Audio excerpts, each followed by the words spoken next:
सबको जामसी की परमेश्वर के नाम की महिमा हो। आज के सुंदर समय में मैं सभी भाई बहनों का लुधियाना एजी चर्च की तरफ से स्वागत करता हूँ। आइए हम कुछ मिलकर परमेश्वर के भजन को गाएंगे और उनकी महिमा करेंगे।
Let you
hallelujah hallelujah hallelujah hallelujah. आइए महात्मा बनकर फिर से परमेश्वर की आराधना करेंगे। सब लोग तैयार हो जाएं। Hallelujah Jesus name.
हर एक चीज जिसमें हो जाए यहोवा की आराधना करे हर एक चीज जिसमें हो जाए यहोवा की आराधना करे हर एक चीज जिसमें हो जाए यहोवा की आराधना करे हर एक चीज जिसमें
हो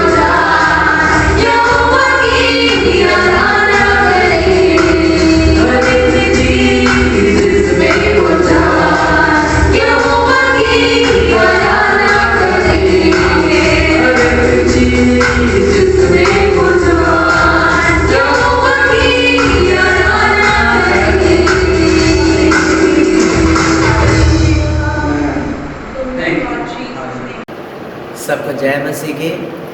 ये शाम के समय आप लोगों के साथ परमेश्वर का वचन बांटने के लिए northern high range district council का मीडिया डिपार्टमेंट में एक अवसर दिया गया।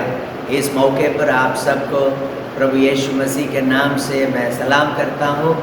और अब तक हम परमेश्वर की आराधना कर रहे थे, कलीसिया के लोग मिलकर, कलीसिया की खोयर में बच्चे लोग प्रभु की तारीफ कर रहे थे, आराधना कर रहे थे। सचमुच आराधना जो शब्द है हर एक हमें जाति और धर्म में पाया जाता है। भले इंसान परमेश्वर को नहीं जानते, फिर भी आराधना करना जो विचार हर एक मनुष्य के अंदर से आते हैं। पवित्र बाइबल में इस प्रकार लिखा गया है, जब परमेश्वर ने मनुष्य को बनाया उस समय उसके हृदय में आमीन अनंत काल को रखा गया। God has kept the eternity in the hearts of man। ये वचन के आधार पर जब हम देखते हैं, हमें सारे संसार में ये पाया जाता है, हर एक व्यक्ति चाहे वो स्त्री हो या पुरुष हो, किसी भी जाति या धर्म का क्यों ना हो, उसके अंदर ईश्वर की आराधना करने का एक विचार आ जाता है। हालेलुया। तो ये एक शब्द वर्शिप, हमें यह आराधना एक साधारण शब्द है जो सबको पता है। आराधना परमेश्वर से संबंध रखने से है, the relation with God. Hallelujah. तो आज शाम के समय आमीन सच्ची आराधना के बारे में मैं आपसे परमेश्वर की वचन से हमें बांटना हमें चाहता हो। सच्ची आराधना जीवित परमेश्वर के साथ का रिश्ता हमें दर्शाता है। तो आराधना हर एक व्यक्ति करता है, लेकिन सच्ची आराधना कोई कोई करता है जो जीवित परमेश्वर को जानते हैं। आइए पवित्र बाइबल में से एक वचन हम पढ़ेंगे। यूहन्ना सुसमाचार उसका 4 अध्याय का 24वां आयत में आपके लिए पढ़ना चाहता हूँ। The gospel of John chapter 4 versus 24। इस प्रकार लिखा है, परमेश्वर आत्मा है और अवश्य है कि उसके आराधना करने वाले आत्मा और सच्चाई से आराधना करें। परमेश्वर आत्मा है, ये बात यीशु मसीह ने एक बार ये प्रकट किया है, एक बहुत बड़ी सच्चाई है।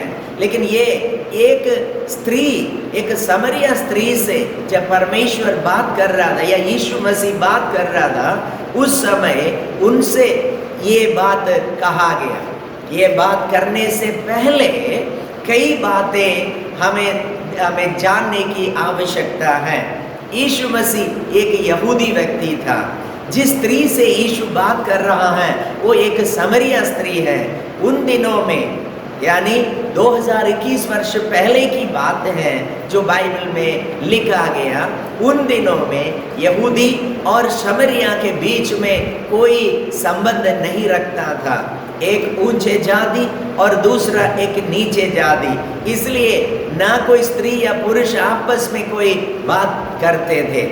लेकिन ये एक दिन ऐसा हुआ, एक कुआं के पास यीशु मसीह आकर बैठ गया। वहां पर एक समरिया स्त्री पानी लेने के लिए आ रहा है। उस वक्त यीशु मसीह उस औरत से कह रहा है, मुझे पानी पिला। हालेलुया। उस समय हम स्त्री उनसे कह रहा है, तू एक यहूदी होकर मुझ एक समरी स्त्री से कैसे पानी मांगता है? क्योंकि वो रीति रिवाज नहीं है। कभी कोई ऐसा व्यक्ति ऊंचे जाति का एक व्यक्ति नीचे जाति का एक व्यक्ति से बातें नहीं करता था। खास तौर से एक पुरुष एक स्त्री से बातें कर रहा है। हालेलुया। उस समय यीशु मसीह उस स्त्री से कह रहा है, यहाँ पर ऐसे लिखा है, यदि तू परमेश्वर का वरदान को जानती और ये भी जानती कि वो कौन है जो तुझसे कहता है मुझे पानी पिला, कि तो उससे मांगते और वो तुझे जीवन का जल देता। हालेलुया। यीशु क्या कह रहा है? यदि तू ये परमेश्वर के वरदान को जानते और कौन है तुझसे पानी मांगता है, यदि तुम्हें पता चलेगा तो तू उनसे मांगेगा, वो तुझे जीवन का जल देगा। हालेलुया। जब ये बात यीशु मसीह ने कहा, स्त्री के अंदर से एक इच्छा उत्पन्न हुई ये जानने के लिए ये व्यक्ति है कौन है, ये कितना महान व्यक्ति होगा, जीवन का जल देने वाला ये व्यक्ति है कौन है, क्या हमारे बाप दादों से ये बड़ा है? Praise the Lord. और उसके बाद अब यीशु मसीह ने उस स्त्री से कहा, यीशु ने उसको उत्तर दिया, जो कोई ये जल पिएगा वो फिर प्यासा होगा, परंतु जो कोई उस जल में से पिएगा जो मैं उसे दूंगा वो फिर अनंत काल तक प्यासा ना होगा, वरन जो जल मैं उसे दूंगा वो उसमें एक सोता बन जाएगा जो अनंत जीवन के लिए उमड़ता रहेगा। जब यीशु मसीह ने इस प्रकार कहा, जो व्यक्ति हमें मुझ में से पिएगा या जो जल मैं दूंगा वो पीने वाला व्यक्ति को कभी प्यासा नहीं होगा, और इतना ही नहीं उसके अंदर से एक जीवन का सोता निकलेगा, हमेशा उमड़ता रहेगा करके यीशु मसीह ने कहा।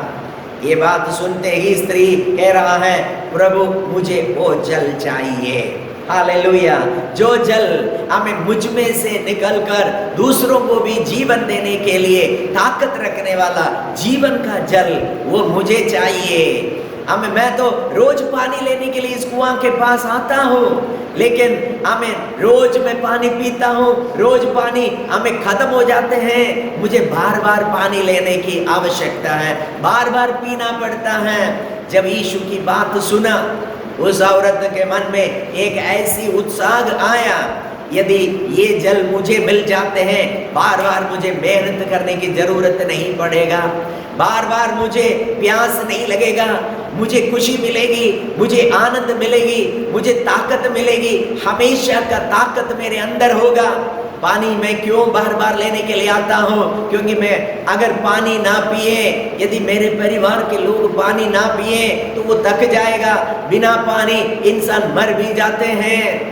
हालेलुया। तो जीवित रहने के लिए पानी की जरूरत है।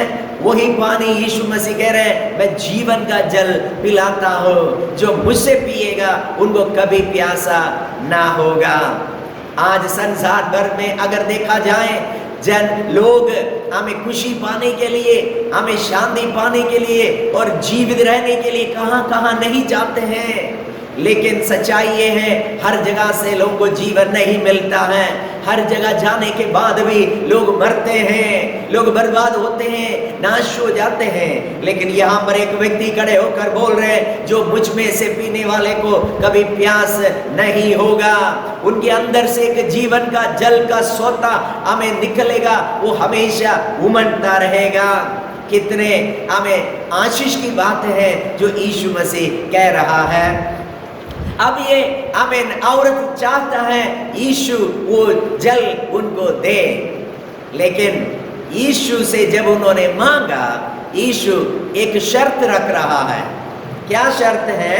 हमें यीशु ने उससे कहा, जा अपने पति को यहाँ बुला ला।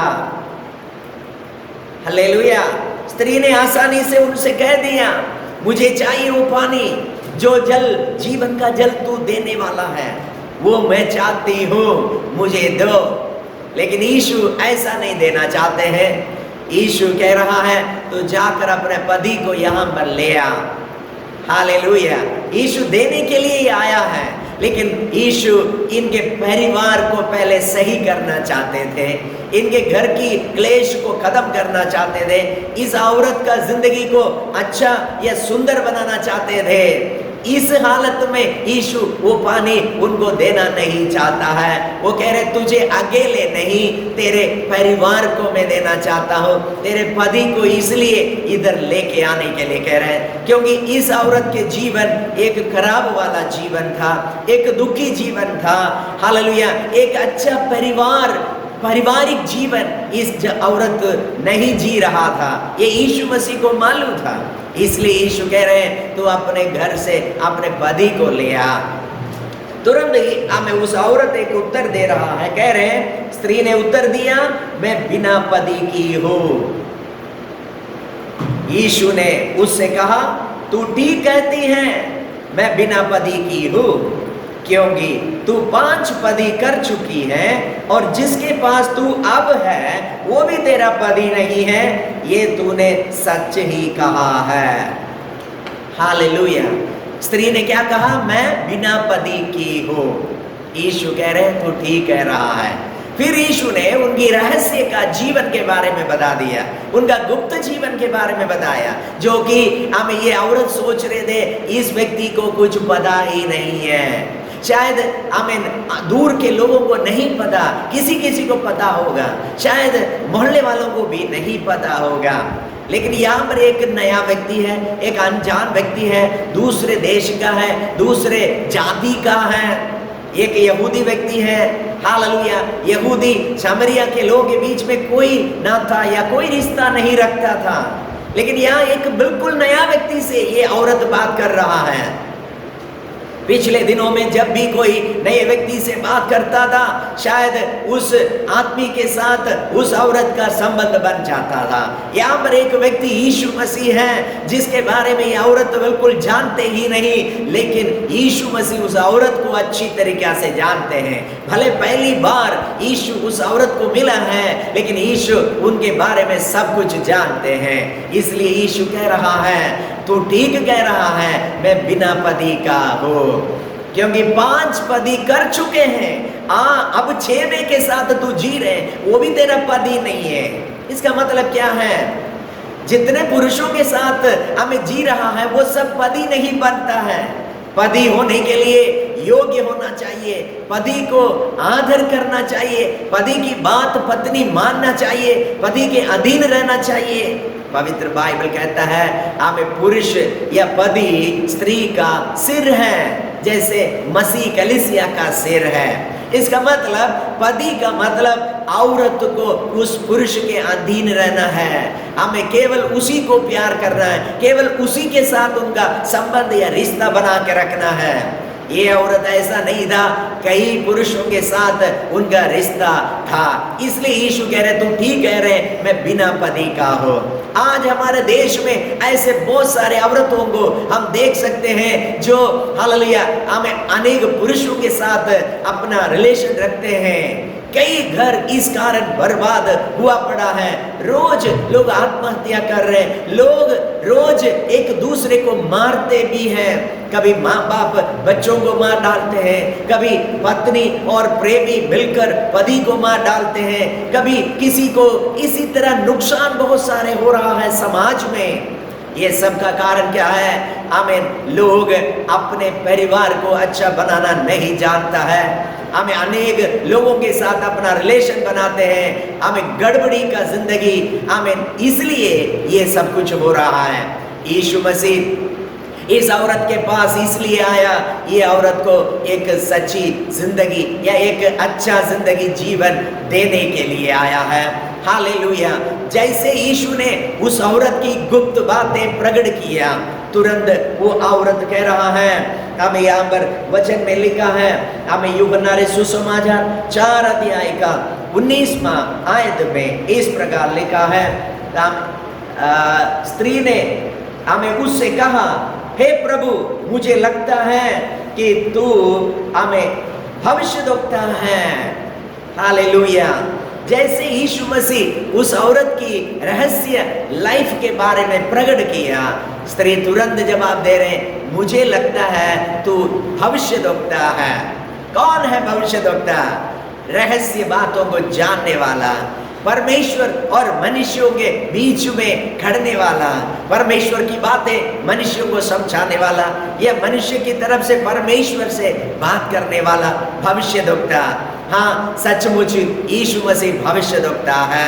आज जिसके बारे में मैं प्रचार कर रहा हूँ वो प्रभु यीशु मसीह है, वो भविष्यद्वक्ता है। यदि आप ये वचन को सुन रहा है, आप समझ लीजिए आपकी जिंदगी के बारे में सब कुछ जानने वाला वो भविष्यद्वक्ता यीशु मसीह आपसे बात कर रहा है। यीशु आपके सारे बातें जानते हैं, कोई बात आप छुपा के नहीं रख सकता है। हो सकता है आपके परिवार में, बाकी रिश्तेदारों के बीच में, बच्चों को या पति या पत्नी को या माँ बाप को आप छुपा के रख सकते हैं, लेकिन मैं आपसे कहना चाहता हूँ कोई ऐसी बात नहीं है जो यीशु मसीह नहीं जानता हो। हर एक बात प्रभु जानता है, इसलिए हम उसको प्रभु कहते हैं। हालेलुया। इसलिए हम कहते हैं वो आराधना का योग्य प्रभु है। Hallelujah, praise the Lord. जब यीशु ने उसको एक भविष्यद्वक्ता कहा, उसके बाद कुछ और भी बातें उस औरत ने कहा। आराधना के विषय में वो स्त्री बातें करना शुरू किया। हालेलुया। जब आराधना की बातें हमें शुरू किया तो यीशु मसीह कह रहा है एक ऐसा समय आएगा, हालेलुया, आमीन, यहाँ पर परंतु वो समय आता है, वरन अब भी है, जिसमें सच्चे भक्त पिता की आराधना आत्मा और सच्चाई से करेंगे, क्योंकि पिता अपने लिए ऐसे ही आराधकों को ढूंढता है। जब स्त्री यहूदियों की आराधना के बारे में कहा और समरिया के लोगों की आराधना के बारे में कहा, दो देश की लोगों की, दो धर्म या दो जाति की आराधना के विधियों के बारे में, तरीकाओं के बारे में इस औरत ने यीशु से बात किया, तब यीशु मसीह कह रहा है वो समय आने वाला है, ना इस पहाड़ पर, ना उस जगह पर, ना उस यरूशलेम में लोग आराधना करेंगे। एक समय आएगा, उस समय सच्चे भक्त हमें परमेश्वर को आत्मा और सच्चाई से आराधना करेंगे करके यीशु मसीह कह रहा है। और उसके साथ एक वचन यीशु ने जो कहा वो ये है, पिता अपने लिए ऐसे ही आराधकों को ढूंढता है। जो परमेश्वर है ऐसे ही आराधकों को ढूंढता है। कैसे आराधकों को? आत्मा और सच्चाई से आराधना करने वाले लोगों को। आज शाम को ये मेरी आवाज सुनने वाले आपसे मैं पूछना चाहता हूँ, क्या आप सचमुच जीवित परमेश्वर को आराधना करते हैं? क्या आपको मालूम है आपका परमेश्वर जिंदा है? हालेलुया। बहुत सारी आराधनाएं जो किया जाते हैं वो परमेश्वर के लिए नहीं है, जीवित परमेश्वर नहीं है। परमेश्वर की सृष्टि को लोग आराधना करते हैं, लेकिन यहाँ पर यीशु मसीह कह रहा है जो पिता परमेश्वर है, सृष्टि का मालिक है, वो ऐसे आराधकों को ढूंढता है। हमें पता है हमारे चारों तरफ लोग ईश्वर को ढूंढता है, ईश्वर को ढूंढते ढूंढते कई बार हमें जो ईश्वर नहीं है उन चीजों की पूजा करना, आराधना करना शुरू करता है। लेकिन यहाँ पर बाइबल में यीशु मसीह का कहना यह है, ईश्वर आराधकों को ढूंढता है, सच्ची आराधकों को। हालेलुया। आज आप कौन से झुंड में हैं? क्या ईश्वर को ढूंढने वाला है या आप सच्ची आराधना करने वाला एक व्यक्ति है? आमेन। यदि आप सच्ची आराधना करने वाला एक व्यक्ति है तो आपको परमेश्वर ढूंढ रहा है, आपको परमेश्वर मिल जाएगा। आत्मा और सच्चाई से आराधना करने वाला व्यक्ति को परमेश्वर प्यार करता है। कारण क्या है? वो परमेश्वर आत्मा है। हालेलुया। उसके साथ एक अच्छा रिलेशनशिप बन जाता है। प्रियो, जब मैं और आप परमेश्वर को आराधना करते हैं तो हमारे और परमेश्वर के बीच में एक अच्छा मजबूत रिश्ता होना चाहिए। आज मैं आपसे ये कहना चाहता हूँ, यदि हमारी आराधना में वो मजबूत रिश्ता नहीं है तो हमारी आराधना व्यर्थ है। जो कुछ हम करते हैं वो सब कुछ व्यर्थ है। इसलिए हमें वो व्यर्थ बातों को छोड़कर, व्यर्थ आराधना को छोड़कर जीवित परमेश्वर को आत्मा और सच्चाई से आराधना करने के लिए हम तैयार हो जाएं। इस पवित्र वचन के द्वारा आप सबको परमेश्वर आशीष दे। मैं आपके लिए दुआ करता हूँ, पिता परमेश्वर सुनने वाले सबको आशीष दे, सबके हृदय में प्रभु का कार्य हो जाए। यदि कोई भी व्यक्ति जो आज ये वचन को सुना है, वो व्यक्ति यदि अब तक जीवित परमेश्वर को सच्ची आराधना नहीं कर पा रहे तो आप उनके जीवन में कार्य करें। आज से वो परमेश्वर को आत्मा और सच्चाई से आराधना करने वाले बने। सारे आदर महिमा हम आपको देते हैं। प्रार्थना यीशु मसीह के पवित्र और जलाली नाम से मांगते हैं। आमीन, आमीन। जय मसीह की। प्रभु आपको आशीष दे।